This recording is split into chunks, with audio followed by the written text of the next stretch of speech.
Au Xe siècle, dans une ville prospère du califat abbasside, la mosquée centrale est le cœur de la vie intellectuelle et spirituelle.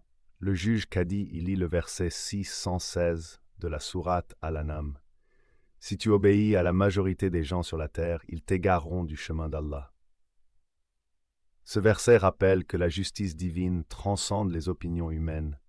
Un message crucial dans une société où les débats entre érudits et marchands influents façonnent les normes sociales. Le Coran met en garde contre l'aveuglement collectif, un thème toujours d'actualité aujourd'hui. Dans le Diwan, salle de réception du palais, les notables, marchands riches et chefs tribaux débattent d'une taxation oppressive, acclamée par la foule à l'extérieur.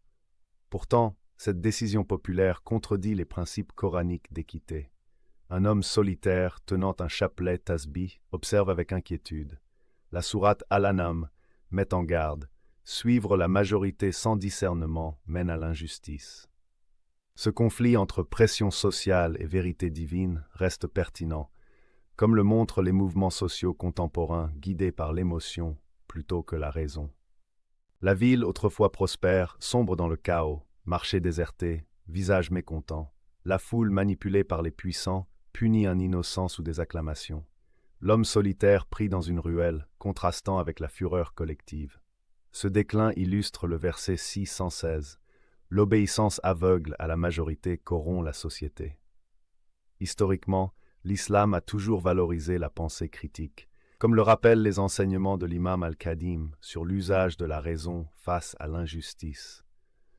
Un message vital dans nos démocraties modernes, où l'opinion publique peut être manipulée. L'homme solitaire, désormais rejoint par d'autres, lit le Coran à la lueur d'une lampe à huile.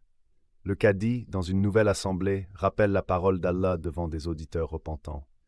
Un soleil levant symbolise l'espoir d'un retour à l'équilibre. La sourate Al-An'am triomphe. La justice divine prévaut lorsque les individus résistent à la tyrannie de la majorité.